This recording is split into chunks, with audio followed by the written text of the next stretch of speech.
Assalamualaikum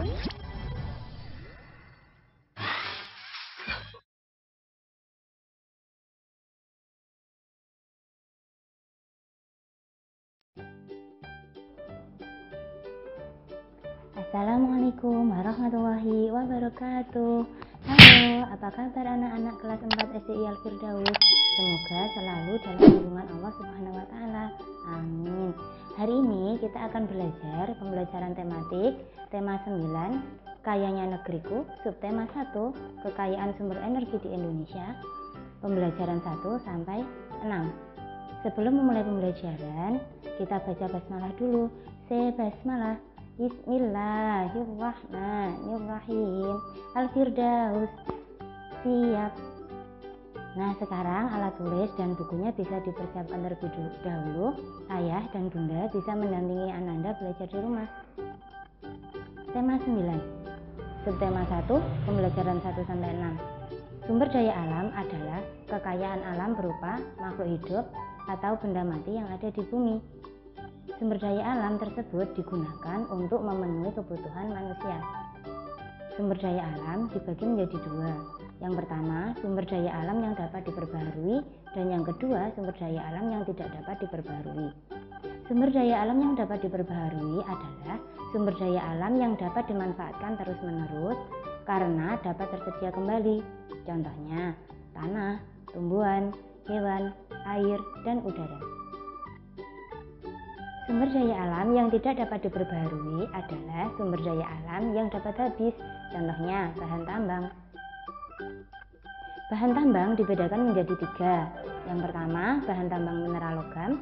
Yang kedua, bahan tambang mineral bukan logam. Yang ketiga, bahan tambang sumber tenaga atau energi. Bahan tambang mineral logam contohnya adalah biji besi, nikel, emas, tembaga, timah, dan boksit. Bahan tambang mineral bukan logam contohnya adalah batu-batuan seperti kapur, belerang, pasir, kaolin, asbes, nika, tanah liat, dan intan. Sedangkan bahan tambang sumber energi itu dibagi lagi menjadi 2. Yang pertama minyak bumi, yang kedua gas alam. Minyak bumi diolah menjadi minyak tanah, solar, bensin, aspal, dan pelumas.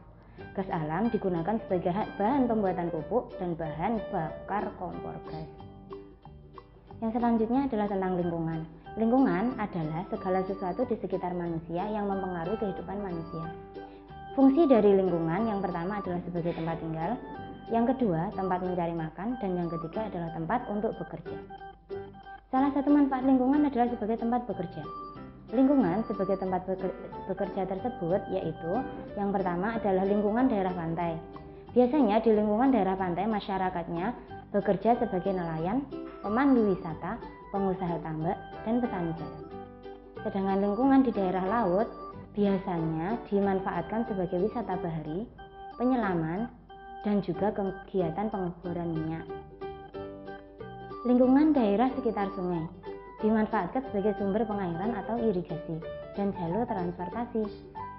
Masyarakatnya ada juga yang melakukan kegiatan jual beli seperti dapat kita temui di Pasar Apung Sungai Barito, Banjarmasin. Selanjutnya adalah lingkungan dataran tinggi. Di lingkungan dataran tinggi, masyarakatnya biasanya bekerja sebagai petani sayur, petani kebun, dan juga dimanfaatkan sebagai tempat wisata. Yang terakhir adalah lingkungan daerah dataran rendah. Biasanya di lingkungan daerah dataran rendah, masyarakatnya bekerja sebagai petani juga. Namun petani makan makanan pokok. Dan juga dataran rendah itu dimanfaatkan sebagai industri, perumahan, peternakan, dan juga pertanian. Dari lingkungan-lingkungan alam tersebut, kita memiliki hak dan juga kewajiban terhadap lingkungan tersebut. Kita melaksanakan kewajiban kita terlebih dahulu, baru kita memperoleh hak yang seharusnya kita dapat. Kewajiban kita terhadap lingkungan yang pertama adalah membersihkan lingkungan dari sampah. Yang kedua, menjaga sungai agar tidak tercemar dari sampah dan limbah. Yang ketiga, menjaga hutan. Yang keempat, mengurangi polusi udara. Yang kelima, menerapkan perilaku hemat energi. Setelah kita melaksanakan kewajiban tersebut, kita akan mendapatkan hak kita. Hak-hak yang dapat kita peroleh adalah yang pertama, menikmati lingkungan yang segar. Yang kedua, hidup nyaman dan aman. Yang ketiga, memanfaatkan sumber daya alam. Yang keempat, terbebas dari polusi. Dan yang kelima, hak kita adalah menggunakan energi seperti memanfaatkan sumber energi listrik. Kewajiban dan hak kita terhadap sumber energi. Yang pertama adalah kewajiban kita terhadap sumber energi. Apa yang harus kita lakukan terhadap sumber energi? Yang kita lakukan terhadap sumber energi yang pertama adalah menghemat bahan bakar dan listrik. Yang kedua, melakukan reboisasi terhadap hutan untuk menjaga ketersediaan sumber air. Yang ketiga, menjaga dan melestarikan alam untuk ketersediaan sumber energi. Yang keempat, menggunakan teknologi dan peralatan yang ramah lingkungan. Yang terakhir, menggunakan energi alternatif seperti energi matahari, angin, air untuk menggantikan energi yang tidak dapat diperbarui. Sedangkan hak kita terhadap energi-energi tersebut adalah yang pertama, kita mengelola energi selama tidak melanggar undang-undang dan tidak merugikan orang lain. Hak yang kedua adalah menggunakan energi alternatif. Yang ketiga, kita memperoleh air bersih dan sehat. Yang keempat, mendapatkan energi yang dibutuhkan sehari-hari. Nah, selain itu, manusia memiliki hak untuk memanfaatkan energi tersebut, tetapi tidak bisa memanfaatkan sesuka hati kita. Yang selanjutnya adalah cara menghemat sumber energi. Yang pertama, kalian dapat menggunakan air secukupnya. Misalnya, ketika kalian menyalakan keran air, jika sudah selesai maka harus dimatikan. Yang kedua, menggunakan kendaraan yang hemat energi. Yang ketiga, menggunakan gas sesuai kebutuhan. Yang keempat, makan makanan secukupnya dan jangan sampai kita membuang-buang makanan. Kewajiban manusia terhadap hutan. Kewajiban manusia terhadap hutan yang pertama adalah melakukan reboisasi atau penghijauan kembali. Yang kedua, sungai tidak boleh dibuangi sampah. Selain itu, kita harus membersihkan sungai dari sampah dan tidak mencemarinya. Yang ketiga, hewan yang terancam punah, yaitu dengan melindungi hewan dan tidak melakukan perburuan liar. Nah, di sini kita akan membahas tentang wawancara. Apa sih wawancara itu? Wawancara adalah percakapan dua orang atau lebih yang dilakukan oleh seorang pewawancara dan narasumber untuk memperoleh informasi. Tujuan dari wawancara tersebut adalah untuk memperoleh informasi dari narasumber. Pewawancara adalah orang yang melakukan wawancara, sedangkan narasumber adalah orang yang diwawancarai atau orang yang memberikan informasi atau keterangan.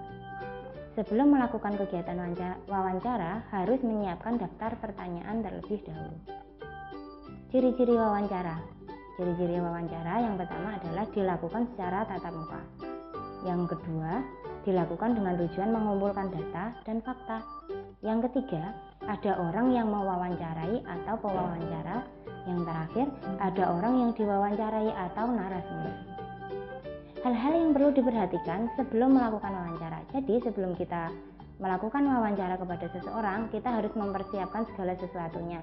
Yang pertama, kita harus membuat jadwal atau janji dengan narasumber. Kapan dilaksanakannya dan di mana tempatnya. Yang kedua, mempersiapkan pertanyaan-pertanyaan yang akan ditanyakan kepada narasumber. Yang ketiga, mempersiapkan alat pencatat atau perekam dan memastikan alat-alat tersebut berfungsi dengan baik.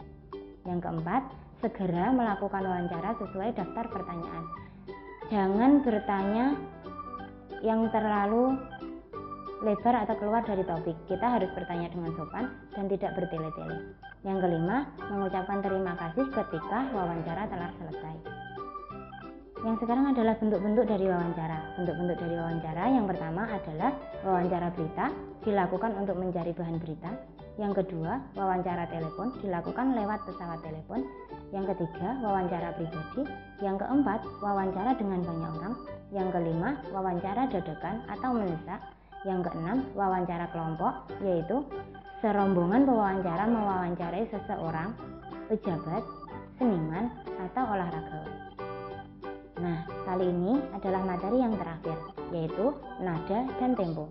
Nada adalah bunyi yang beraturan dan memiliki frekuensi tertentu, sedangkan tempo merupakan ukuran kecepatan musik dalam dirama lagu atau cepat lambatnya lagu dinyanyikan. Nah, sampai situ semoga kalian paham ya. Untuk lebih memantapkan materi lagi, kalian dapat mengerjakan tugas di samping. Jika sudah selesai, Tugas bisa kalian foto dan kalian kirim ke Google Drive kalian masing-masing, atau bisa kalian kirim ke WA Tija pribadi. Demikian pembelajaran dari Tija, semoga bermanfaat dan semoga berkah. Jangan lupa untuk patuhi protokol kesehatan, yaitu dengan yang pertama mencuci tangan menggunakan sabun sesering mungkin, yang kedua menggunakan masker jika kalian berada di luar rumah, yang terakhir jaga jarak jika terpaksa berada di kerumunan. See you. Assalamualaikum.